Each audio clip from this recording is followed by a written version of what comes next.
Before we start the podcast, a big shout out to our sponsors and partners, Pro Apparel. They're making waves in the health and fitness industry at the moment. They've got some great gym wear for men and women, so be sure to check them out in the link below. Right, let's get cracking with the episode. Shiney, welcome back to Below the Belt podcast. How you doing, man? Good, thank you. Thank you for having me back. No problem. You're one of the podcast OGs, so to speak, right? How long has it been? I think it's been, what, nine months? I think 10 months. I had a cheeky little look, right? So I'm sure you've been up to quite a bit. But for people who don't know who you are, obviously this is your second time on the podcast, but just reel off some of those credentials that you have. Obviously you're a professional amateur boxing coach, but tell us a little bit more. Probably between now and the last time that we were on, so I'm a level 3 boxing coach now for the amateurs. I'd gone through a performance coaching in boxing qualification, which took about 12 to 18 months, which I passed. So I've got that. Still with England as a talent pathway development coach with the professionals, and got my club, Box Smart Elite, which probably one of the leading clubs in the country at the moment. So you're still coaching with the amateurs on the England talent pathway team as well? Because I know that's a lot of work, working with the professionals, working with the amateurs, but you're still doing both. Yeah, so I'm up there on Sunday, actually. We've got a schoolboy Champions Day in Sheffield, so I'm still trying to do my bit here and there. Probably not as much as I used to, but still try and give my time where I can. That must be a lot of work, right? Coaching both the professionals. I know you got a good crop of fighters now, and you also delved into the MMA world as well, which we'll come on to. Yeah. Obviously, then the amateurs. There's a lot of coaching going on at the minute, right? You're managing to juggle it all, all right? I mean, it's long days, long nights, long weekends, but the team's fantastic, and I put in as much effort as they give me, so give me 100%, and I'll make it work with them. So you're based in Warsaw, right? Correct. Your gym, Box Smart Elite. We were just talking a little bit off camera. But that sounded quite interesting, what you were telling me about the gym and the facilities and what you put into it. So just tell me a little bit about the gym, because I know you have fighters that come from all over the country, right? Yeah. And there's a reason for that. Obviously not just the gym, but mainly you as a coach, right? Yeah, so I got the gym after COVID. So as you know, I used to coach at Coventry University. That was a club where I'd kind of really found myself as a coach. And then when COVID hit, we decided, I used to work in Cov.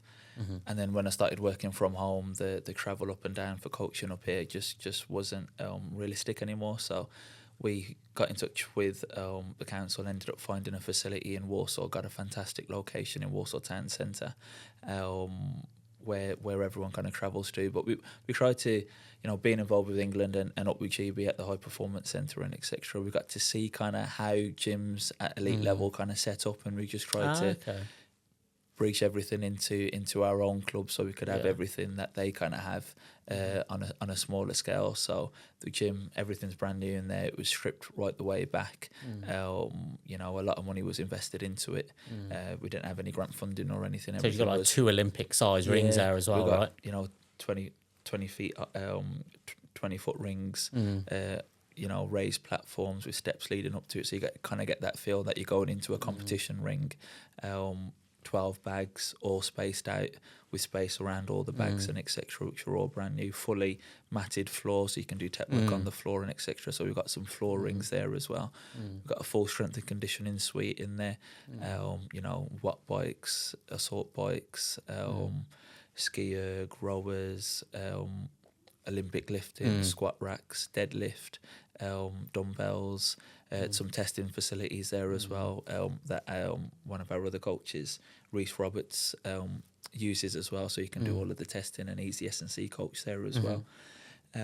Cameras over the rings, 4K high definition cameras, where we can watch sparring back with sound on as well, because what I tend to find sometimes is when we watch sparring and there's no sound on it, you can't actually hear the coaching cues, whereas if you can hear the coaching cues and then see how the boxer reacts to that, there's a little bit more dynamic there in the conversation as to whether it worked, whether the coaching cue was listened to, that sort of thing. So I find that really interesting, which is something that GB's massive on.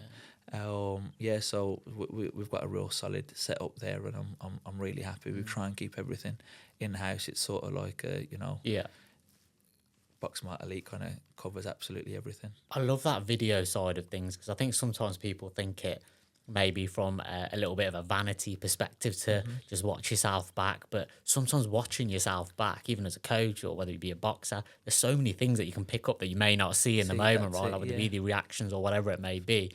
And we were also talking about, obviously, you've started releasing on social media, which I absolutely love, the little snippets of you training, whether it be with Elliot Whale or with Aaron Bowen, whether it be little kind of combinations or technique corrections and whatnot. And it's like you're getting an actual insight into like close up of like what's going on in kind of fight camp, right? Which I think people enjoy. Yeah, so with the MMA side of things, obviously Fabian and Leon, etc., they all had a videographer who used to come into the gym. He loves our facility. Is that where the idea came from? Yeah, so he'd kind of seen me coach with them, and then they had videos and etc. He'd obviously share those with me, and we'd upload them, and it went really well. And then a conversation was had where he kind of felt that maybe he could get a little bit more involved with us from a boxing perspective. And actually, you know, the question's always sort of thrown out there: why do kids travel from here, there, and everywhere to come to our facility?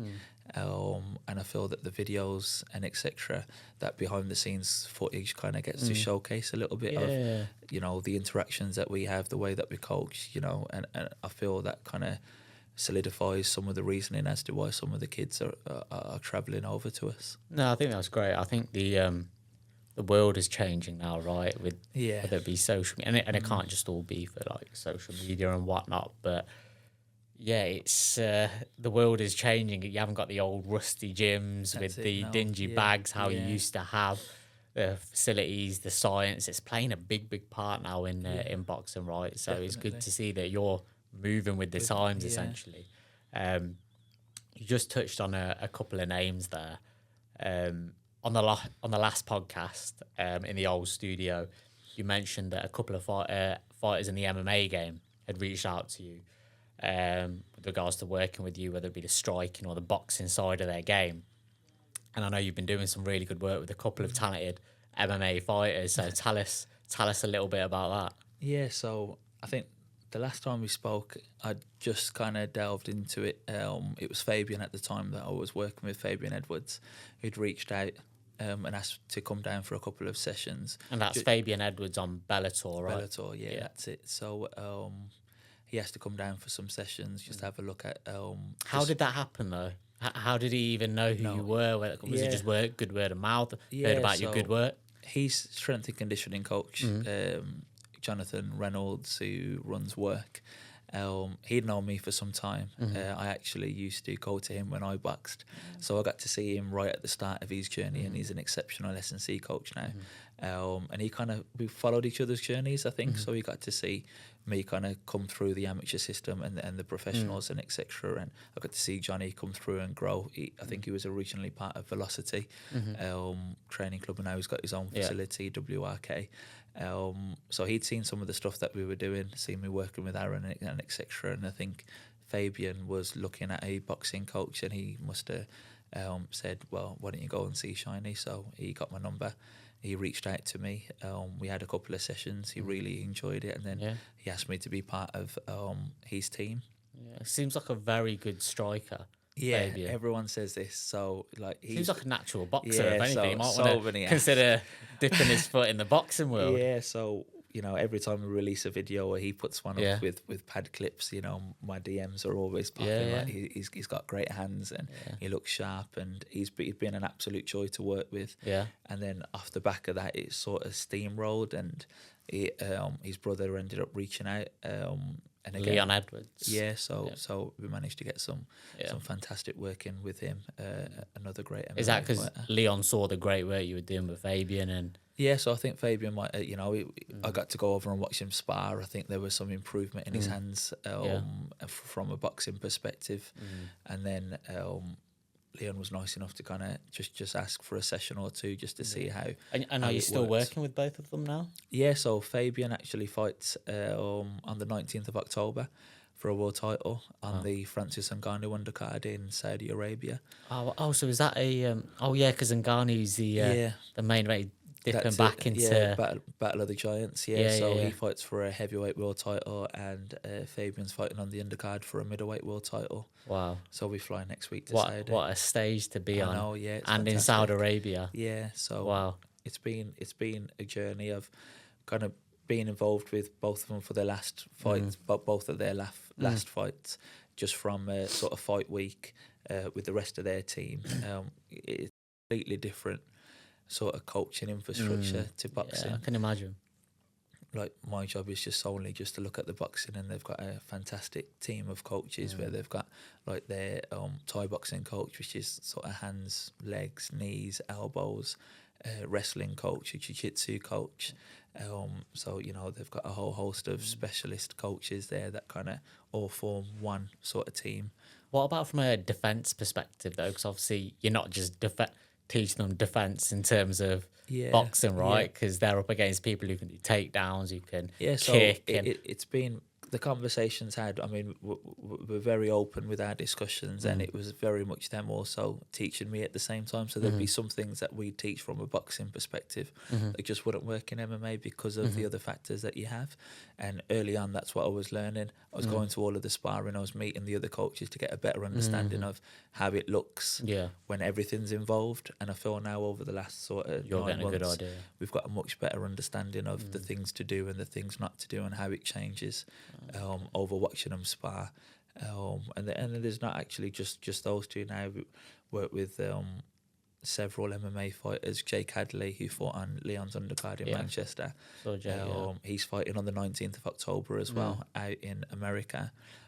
Tim Wild, who's with Fabian on Bellator, he's another one that's working with us. So we seem to have kind of grown so the word of mouth is spreading now, right? Yeah, so there's several of them that we're working with now, which is really nice. Well, it's probably not just word of mouth, right? I think people are probably seeing the improvements. Yeah, the likes of Fabian and Leon are making, and obviously wanting a piece of that, right? Yeah, I mean, as I said, our part's really small, and I don't think many of the MMA fighters from the Midlands have really had boxing coaches before, and I think Fabian's been a fantastic advocate of that for me and for boxing generally. I think he's really warmed to it.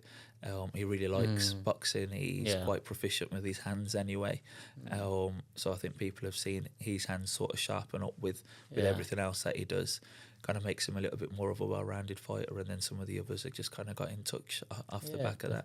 Do you think people perhaps looked at, because obviously he was notoriously known for this, Conor McGregor, looked at him as a bit of a template and noticed how much of a difference being good at your stand-up can be and an advantage it can be? For sure. Do you think people have maybe in the MMA game have looked at that and thought, okay, it could definitely be? I mean, there's other cities that have got boxing coaches involved in the MMA side of things. So okay. And just speaking about Conor McGregor, I was hearing rumours of Leon and Conor perhaps getting in the ring or the circle. Were there any kind of talks going on with that, or some interviews were had probably to the lead up of UFC in Manchester, where I think would have been an amazing fight to make. A couple of questions, and it would have been fantastic for the two.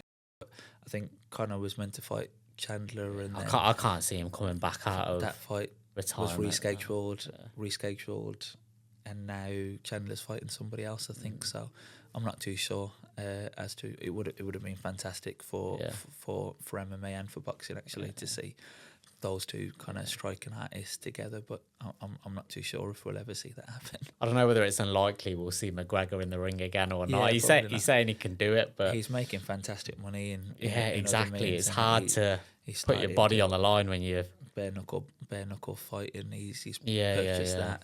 He's got is it Forged Irish Stout as well, so he's doing really well outside of the cage. So the necessity for him to have to be in there is probably a little bit less now. So what's the next steps for Leon then? Where does he want to go? What does he want his next fight to be? I couldn't say. As I said, my job is just solely from a boxing trying to get some inside scoops out. Yeah, he's got his lead. Trying to get the gossip.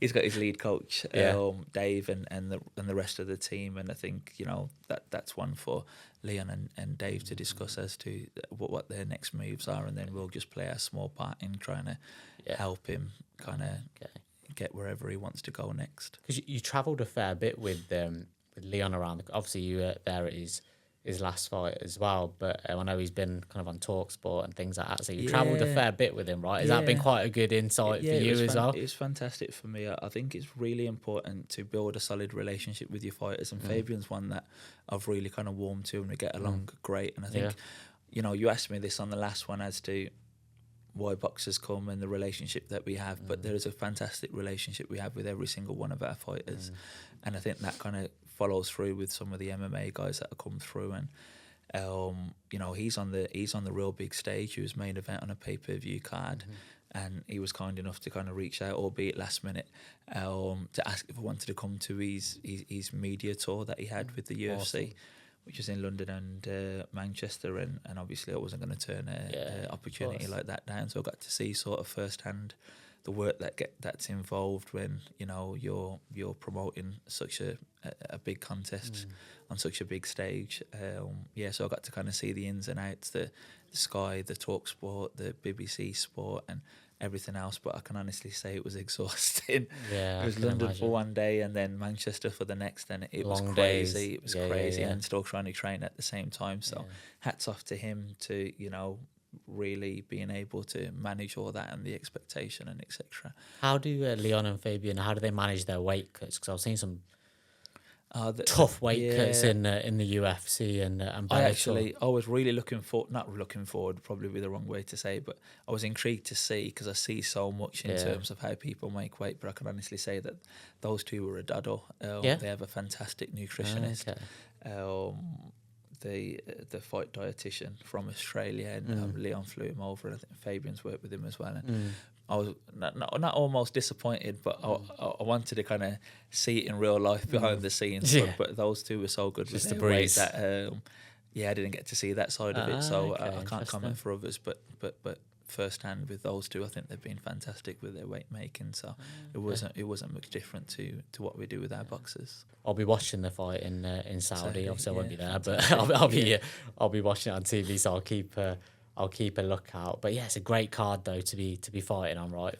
For Fabian. Yeah, so he was headlining in London originally. So we had a last minute date change. So he was meant to be at Wembley Arena on the last Bellator Champions Series card, and then got pulled off to go on the Francis Ngannou undercard, which is fantastic. So got an extra 4 weeks of training, to be extra prepared, and he's firing and he looks real good. He's got a fantastic team around him. The rest of the coaches are great. As I said, boxing is a real small part of MMA, and I've really kind of grown to have respect for MMA fighters since working with Fabian and kind of seeing, back-to-back sessions, wrestling in the morning, boxing in the evening, jiu-jitsu the following day, and then his S&C. Got to be on top of it all, then right? His sparring, and then the grappling, and it's crazy how much they have to put their bodies through and how much expertise they need in so many different combat sports to kind of aid their decision making when it comes to MMA.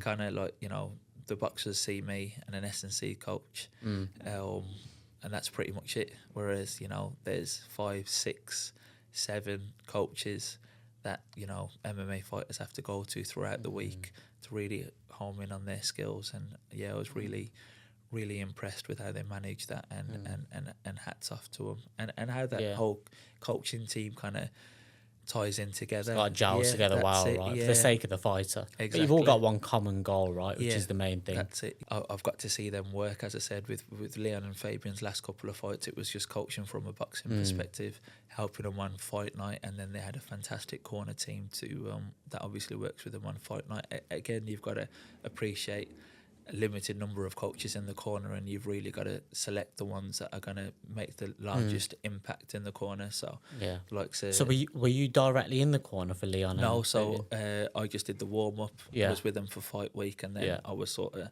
sat front row in the crowd for both of them. But Leon's and Fabian's coaches were, I think, their lead coach Dave, and then they had their Thai boxing coach. Yeah, like you said, you got to be selective, right? You can't have a million people in your corner. You can have a boxing coach, and then it's very select as to when just hands are used, and then you could lose out on the Thai boxing coach that could help you with knees, elbows, and everything else, and kicks. So I think both of them kind of side with a wrestling coach, which is a must for the ground stuff. Their lead coach, the Thai boxing coach that kind of covers all aspects, and then you've got the jiu-jitsu coach as well. Everyone sort of plays their part, but it's a fantastic team, and there's no sort of it needs to be me or it needs to be me. You just kind of let the fighter lead on that, and it's a great opportunity for me, and it's been a fantastic experience working with them. So, I'm more than happy just to play my role as and when they need me to. Yeah, no, it's awesome to see you dipping your feet into the MMA world, but how do your current crop of boxers feel about it? It's are they glad to see it, or are they? Don't forget about us over here as well. Yeah, so I get some sticks sometimes. You're big time now. I think obviously when Leon was training, I had to switch some sessions around. It's difficult when he's in the gym. And Elliot travels from London, as you know.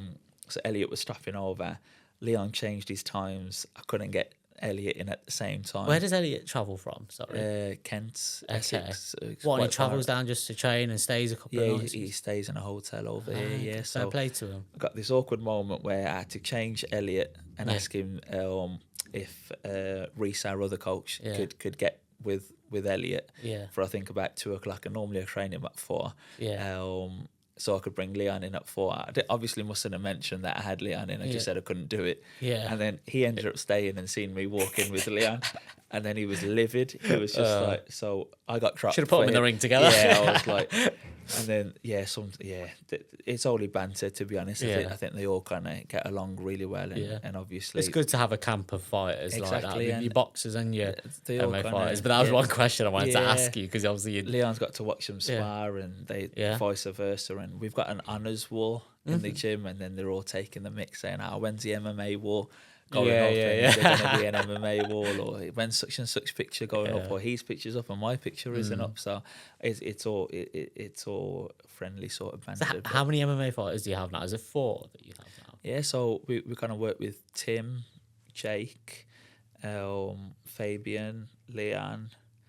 There's Akon that we recently started working with, a girl called Alice. She's also on the Fight Night undercard in UFC. And there's Jack.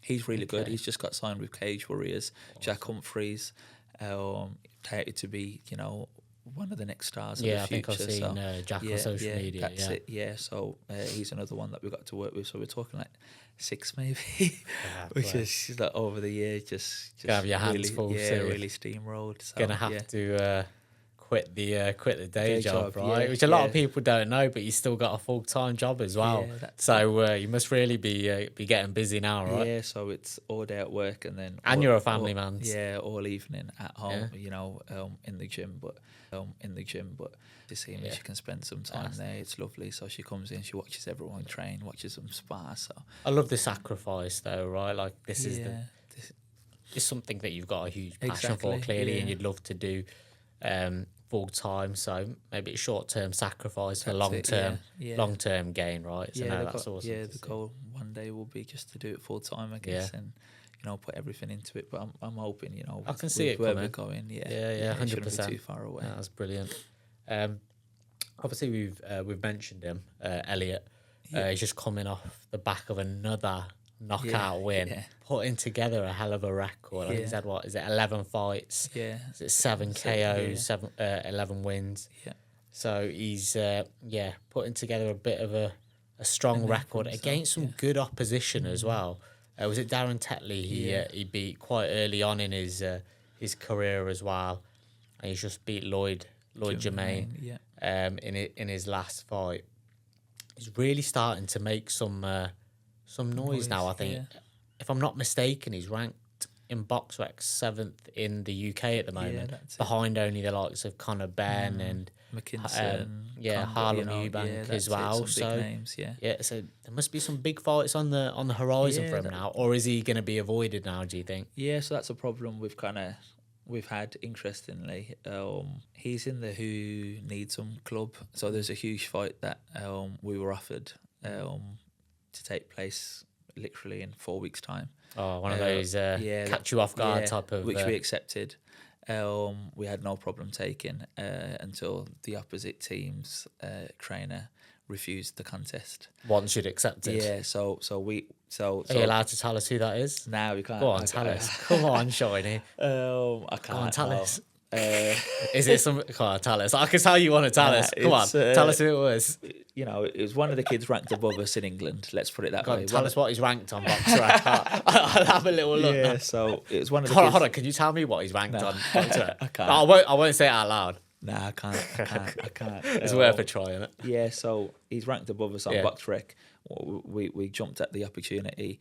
It was agreed with the promoter, and the manager had kind of said okay, and then it got to the trainer and the fighter, and it was like, nope, not fighting him. Rather not fight a 6'1" southpaw with 7 knockouts. He's a welterweight as well, isn't it? It's a big welterweight. That's what I mean. So it's like kind of Sam Egginson type of size, isn't it? People don't want to box him. So we're hopefully in discussions and promotional outfit. That's the next logical step. That's it. He's top 50 in the world. He stopped his last 6 fighters in a row. Yeah. He broke Darren Tetley's eye socket. He stopped that 7. He looks like he doesn't look like the quickest. Nope. Elliot. People see I think that. his timing, and he seems to have this concussive punch. Even the punches don't look hard until you see him hit the deck. Darren Tetley did an interview with Dave Allen, and I think he said that he watched Elliot. He was 7-0. He'd had 26 fights or something. Yeah, Darren just Tetley. thought he was another up and comer. And he says, I really fancied myself. And then he goes, I got in there, and he says, I've never been hit as hard as I got hit by him.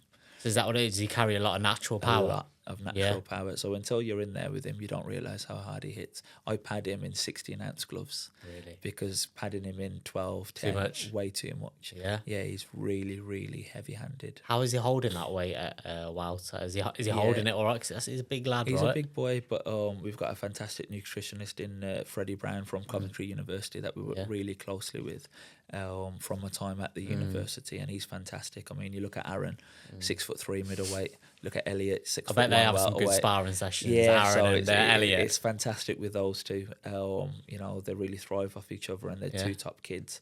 But there's absolutely no concerns around Elliot's weight making, and he'll be at welterweight, and we're looking to really kind of push on to some world rankings now, and hopefully, that's awesome. Before the year's out, we should have some good news for him. Okay, no, good stuff. I guess that's how the big fights for him are going to be made, right? Just getting the right promoter in to get him out there, and they won't be able to say no to him for too long. Yeah, right? exactly. I'm excited to see him in there with some tougher opposition now. Yeah. He's blowing everyone away, isn't he? Yeah, so I think he needs that next level up. So I'm looking forward to it. Obviously, again, we've just mentioned Aaron Bowen. Yeah. From Coventry, signed by Matchroom. Mm-hmm. He's had a little bit of inactivity, hasn't he? A bit of time outside the ring, but he's just been put on the card for Sonny Edwards versus Yafai. Mm-hmm. So it's a great card to be on. But he's excited to be back in the ring, right? Yeah, so presser was a couple of days ago. He's been out for 15 months. Yeah. So a long time out. That is a long time out. He picked up an injury. It needed surgery. So we had surgery. Are you allowed to know what injury that was? Or? Yeah, he had a groin hip injury. Okay. So it required surgery. It was done really well.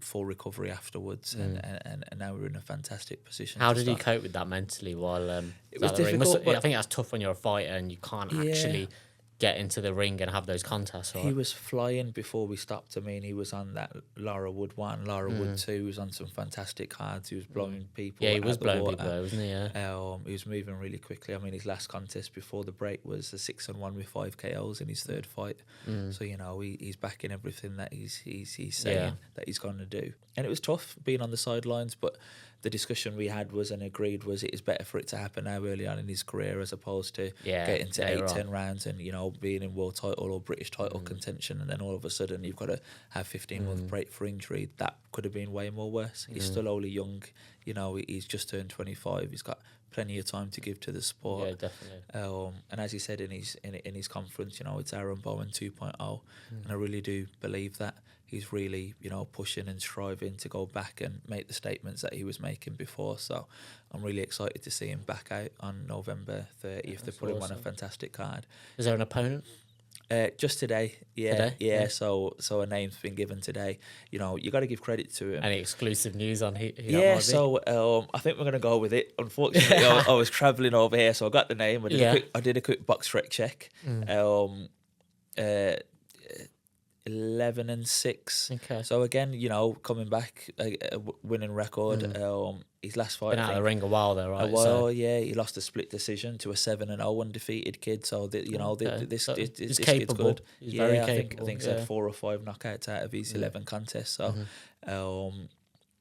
that's who we're going to be finalising. I think that's the one that we're going to get over the line. And you got to give credit to Aaron. Every single one of his contests have been against somebody with a winning record. He fought that fantastic Olympian in his second contest that's caused people all sorts of problems that everyone's kind of avoiding.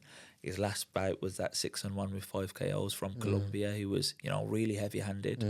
And he's managing to answer all the questions. And, he says things like he wants to move quick and he's got the amateur pedigree. And case of holding him back a little bit as well, I bet. Yeah, so I didn't want that 6-1 with 5. Yeah, I was like, no. And then till Aaron called me, and fair play to him. And that's when I ended up changing my mind. So originally, the manager had come to me. I was like, his third fight, where do you go from here? So I was like, unsure. Aaron must have caught wind of it straight on the phone to me. And he was like, if I can't beat him, I ain't going where I want to go. So I'd rather know now where I'm at. I admire that thinking. And I thought, you know what, fair play to you. And he filled me with some confidence. And then, he answered everything, any concerns that I may have had, because he got him out of there within the start of the second round. Fair play to him. I think he'll be back in title contention really quickly. Tickets are absolutely flying for this contest, and it's great to see him put them on fantastic shows as well. These shows will even some of the other lads on the undercard. Some of the hottest prospects in the country. Cameron Vaughan against Gavin Gwynn, a fantastic contest for him as well. Conor Walker against Lewis Ritzens, and Conor Walker's so fan friendly to watch. You're going to get your money's worth every time you watch him. Probably the same with Lewis Ritson. You've got young Hamza Rudin as well. So Hamza's on there as well. So he's on there too. He's a very talented lad, right? Yeah. So I think he's got a lot of hype. He was on the as well. England boxing team as well, wasn't he? Yes, he was. Yeah, he had a short stint on GB too. So I've known him for some time. So it's great to see him on that stage too. So I think that show is going to be really successful. There's a local English title derby on there as well. Birmingham versus Northampton. Troy Jones against Michael Stevenson's on that show as well. So there's a light heavyweight English title on the show. So I think there's a couple of other names that are being touted. Hopefully Spider, who's just been signed by as long as his eye heals, he's another one that will possibly be on the show too. So it'd be a great card for Aaron. I mean, he's looking at some huge numbers for this show, which is great. People are excited to see him back. So I think the whole of Coventry's been waiting for this one, waiting on him. Yeah, so I mean, we pre-ordered 400 tickets. That was before the sale of tickets. We got them this week, and he's had to put more in. So we're way past 400. Just what Eddie Hearn likes to see, right?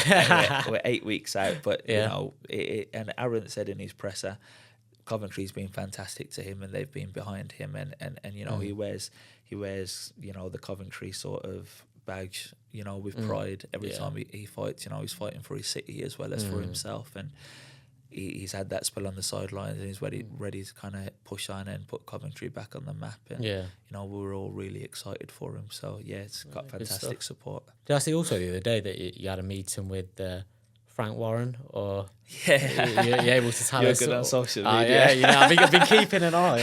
On you, Shiny. Able to tell us what that was about, what went on there.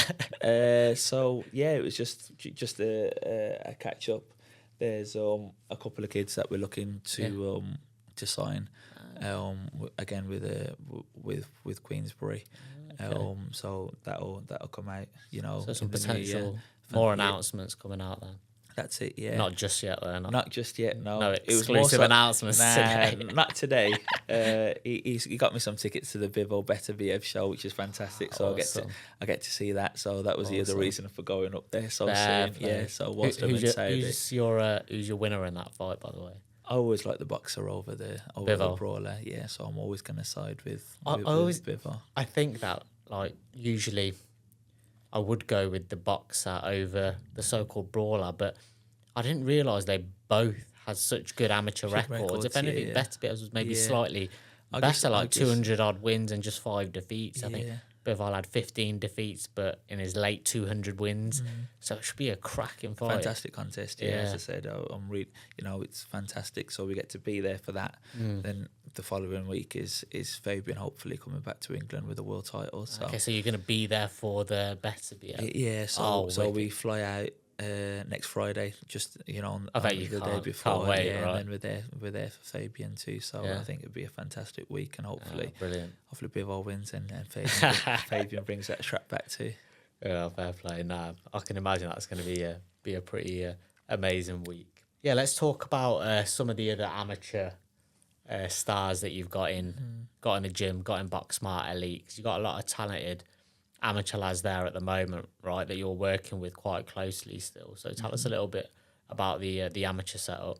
Yeah, so I mean, that's going fantastic. It's crazy to think we set up Box Smart Elite 3 years ago. It's not long at all. No, we've had 11, 12 open class national titles, which is unheard of. Yeah, that is. Alongside a European silver medal, senior Commonwealth bronze medal, soon to be hopefully a world youth medal as well, with John Sam flying out to Colorado representing England.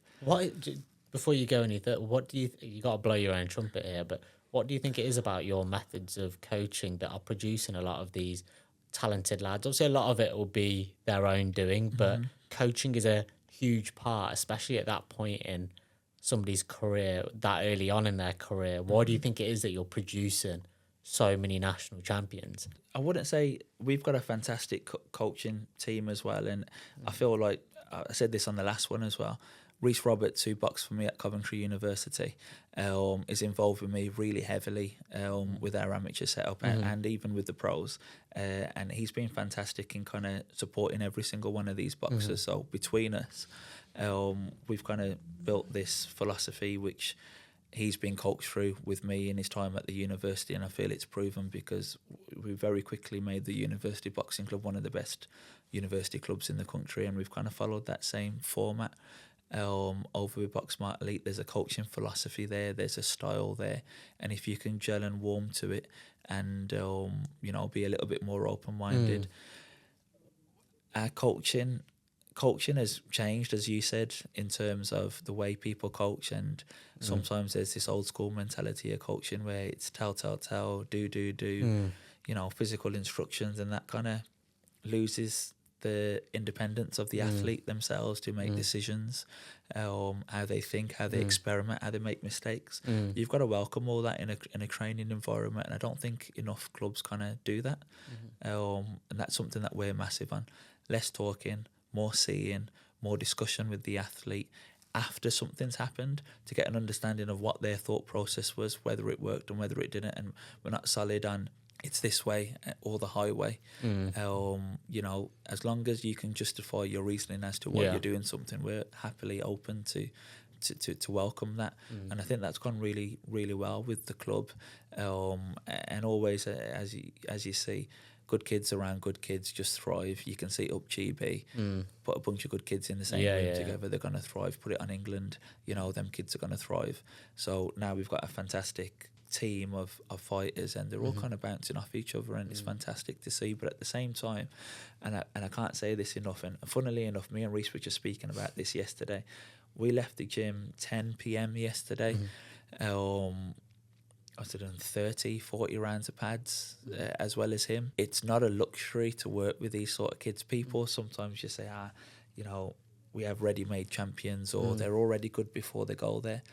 That could very well be true. In some cases, Aaron was fantastic before he came to us. But had he ever boxed on GB?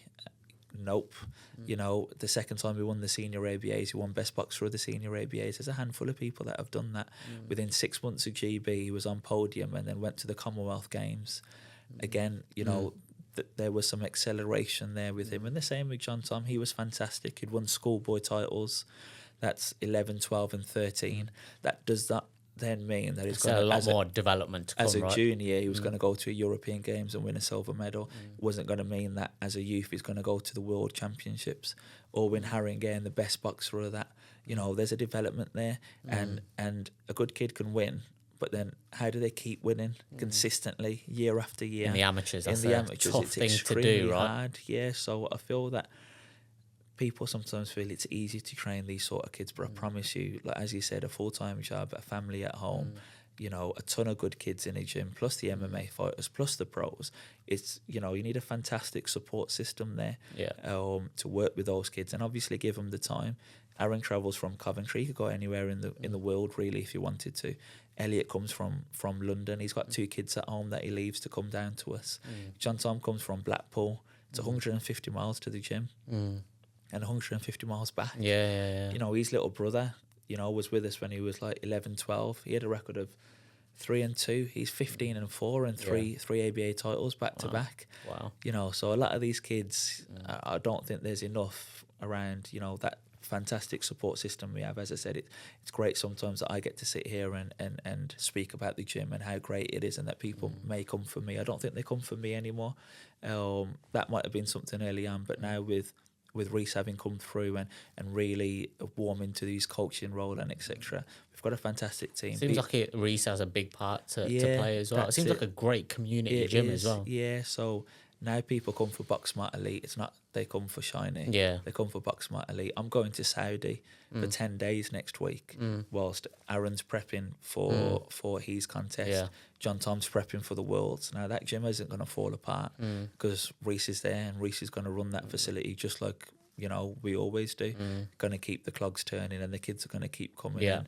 And yeah, I've got absolutely like no concerns there. So I think it's important to kind of mention that we've got a team. There's got to be a succession plan, and good coaches need to bring through other good coaches, and there's got to be that conveyor belt of, you know, coaching. I ain't going to be around here forever. Yeah, and you kind of seen that with Coventry University. You know, it kind of, there wasn't a succession plan there when I'd left. Now I believe it's closed, it's done, it's finished. There's no longer a university boxing club there, which is a real shame. Yeah, because that was one of the leading boxing clubs in the country. And what I'd hate to happen is, for whatever reason, you know, I'll stop coaching or unable to coach, or, you know, something else comes, and I wouldn't want Box Smart Elite to just fall flat on its face. And I know now with confidence that wouldn't happen.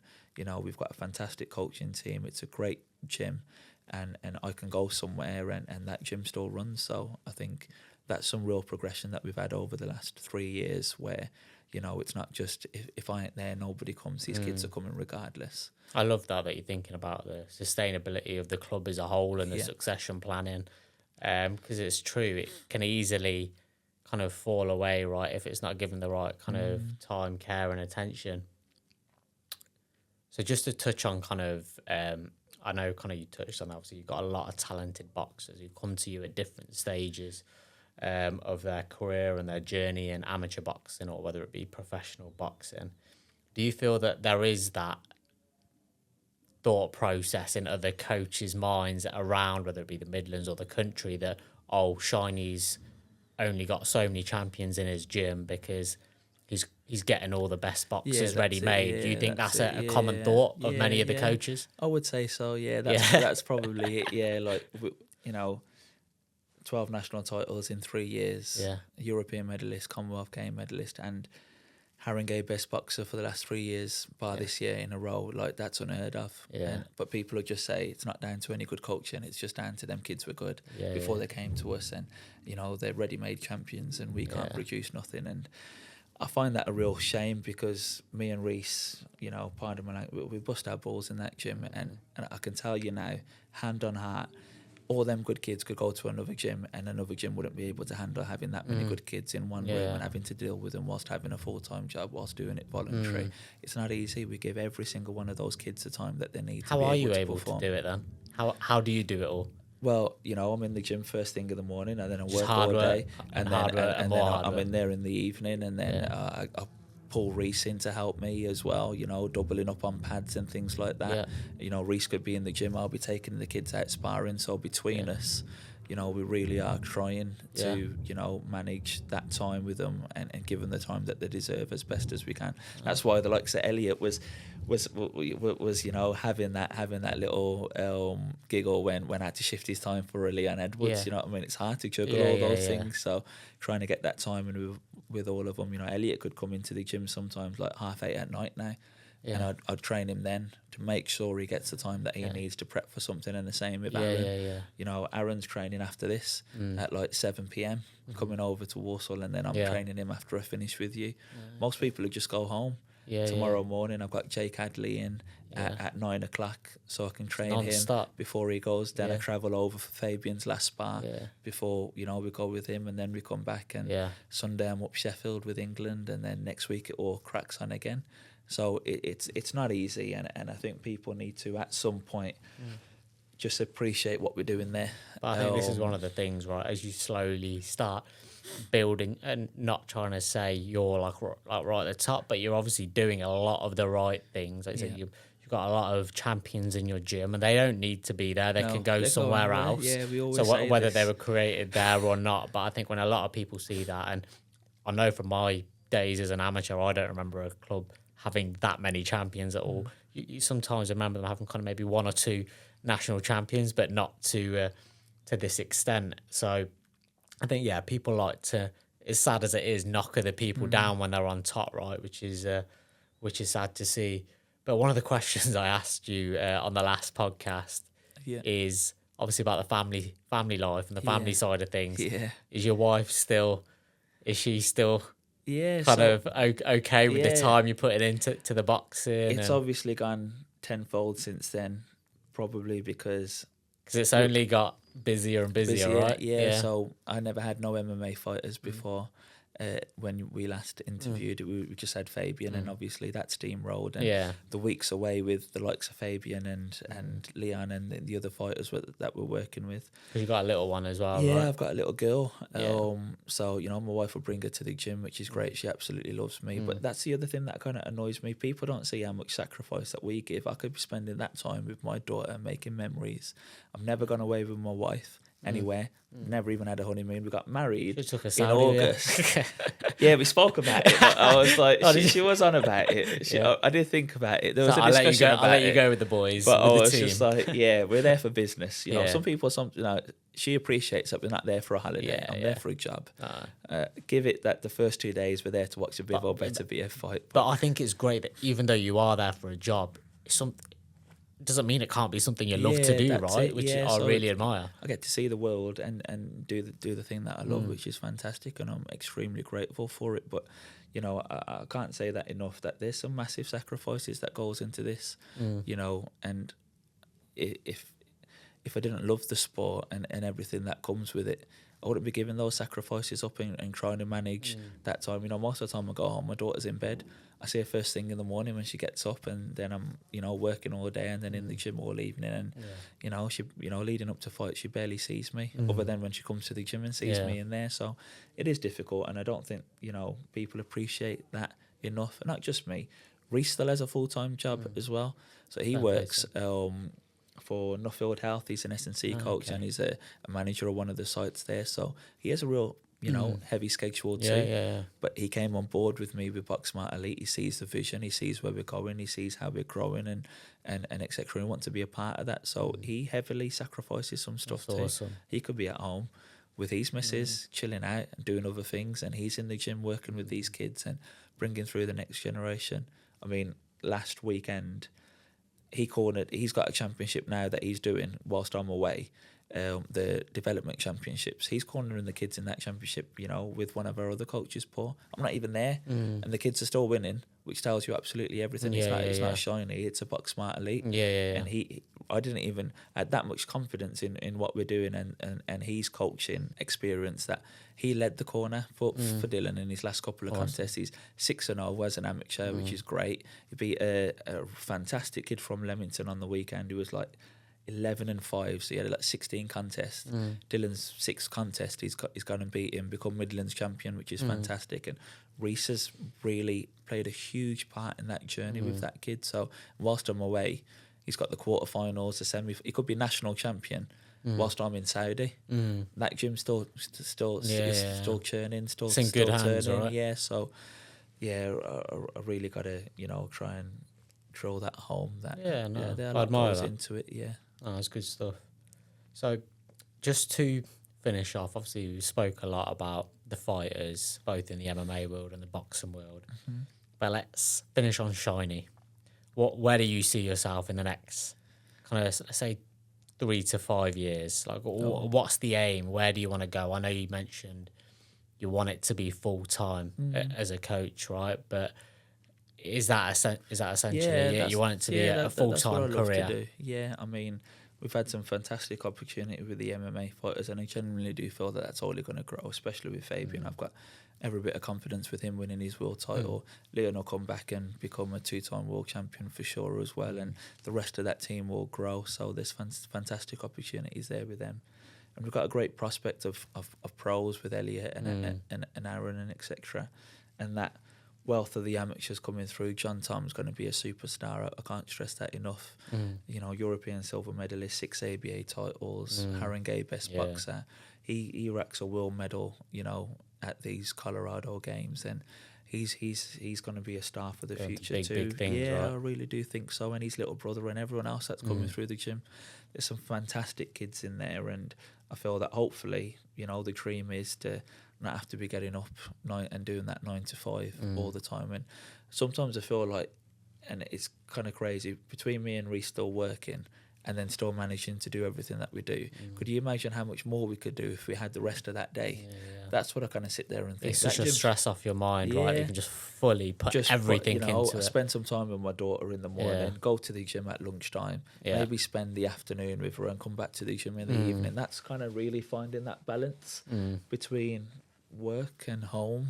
Will there ever be a point you'll have to choose between the amateurs and the pros? But because I know they didn't used to allow that, right? But I know it's changed. Why do you think they have allowed that change, do you think? Well, you got to look at Rob McCracken at GB, because they've now got that podium to pro set up there. So he's now allowed to train pros, which means so it's going to have to filter down, right? I think it was always going to happen at some point, right? Which was obviously great for you and great for us. So then we was able squad to you've got into that. Yeah, so that's kind of.